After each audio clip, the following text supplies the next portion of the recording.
Today I will discuss about non-cooperation movement. অর্থাৎ আজকে আমি তোমাদের সঙ্গে যে বিষয়টি নিয়ে আলোচনা করব সেটা হচ্ছে অসহযোগ আন্দোলন। চলে আসবো এখন আমরা অসহযোগ আন্দোলনের যে কারণগুলো ছিল সেগুলো একে একে আমরা আলোচনা করব। প্রথম পয়েন্টস যদি আমরা বলি তাহলে কিন্তু স্বায়ত্ত শাসন লাভে ব্যর্থতা। দেখো 1920 সালে যেটা কিন্তু হয়েছিল 1920 খ্রিস্টাব্দের ডিসেম্বর মাসে কংগ্রেসের নাগপুর অধিবেশনে গান্ধীজির নেতৃত্বে অসহযোগ আন্দোলনের প্রস্তাব গৃহীত হয়।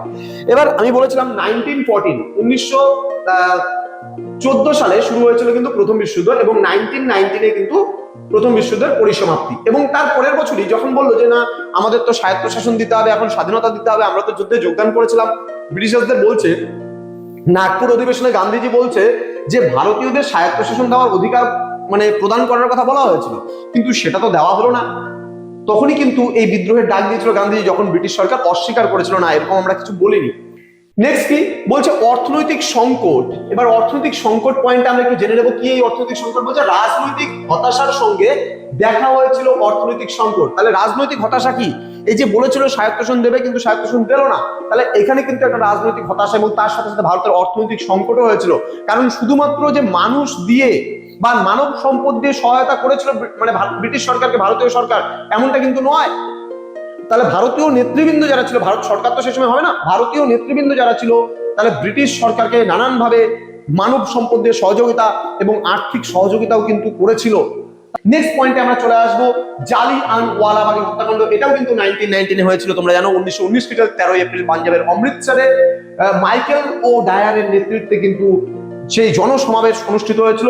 সেখানে 50টি রাইফেল থেকে টানা এক নাগাড়ে 10 মিনিট ধরে গুলি চালানো হয়েছিল, অজস্র মানুষ সেখানে নিহত হয়েছিল।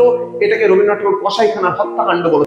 ঠিক আছে, তো এখানে বলছে 1919 সালের 13 এপ্রিল পাঞ্জাবের অমৃতসরের জালিয়ানওয়ালাবাগ উদ্যানে রাওলাট আইনের প্রতিবাদে কিন্তু একটি সভার আয়োজন করা হয়েছিল, বা যেটাকে প্রকাশ্য জনসমাবেশ বলি।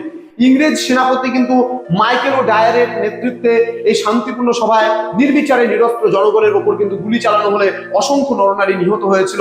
ফলে সমগ্র দেশব্যাপী কিন্তু ক্ষোভের আগুন ছড়িয়ে পড়েছিল, যার ফলস্বরূপ কিন্তু গান্ধীজি 1920 খ্রিস্টাব্দে কিন্তু অসহযোগ আন্দোলনে কিন্তু ডাক দিয়েছিল। এবং সর্বশেষ খিলাফত মুভমেন্ট বা খিলাফত আন্দোলন বলছে প্রথম বিশ্বযুদ্ধে বিজয়ী মিত্রপক্ষ কিন্তু তুরস্ক সাম্রাজ্যকে বিভাজিত করে এবং তুরস্কের খলিফার মর্যাদা এবং পদচ্যুতি ঘটায়। ফলে ভারতীয় মুসলমান সমাজ কিন্তু অত্যন্ত ক্ষুব্ধ হয়ে যায় এবং তারাও কিন্তু এই অসহযোগ আন্দোলনে ঝাঁপিয়ে পড়ে এবং অসহযোগ আন্দোলনে কিন্তু হিন্দুদের সঙ্গে তারাও কিন্তু সম্মিলিতভাবে এই ব্রিটিশ সরকারকে উৎখাত করতে আন্দোলনে ঝাঁপিয়ে পড়েছিল এবং আন্দোলন চালিয়েছিল।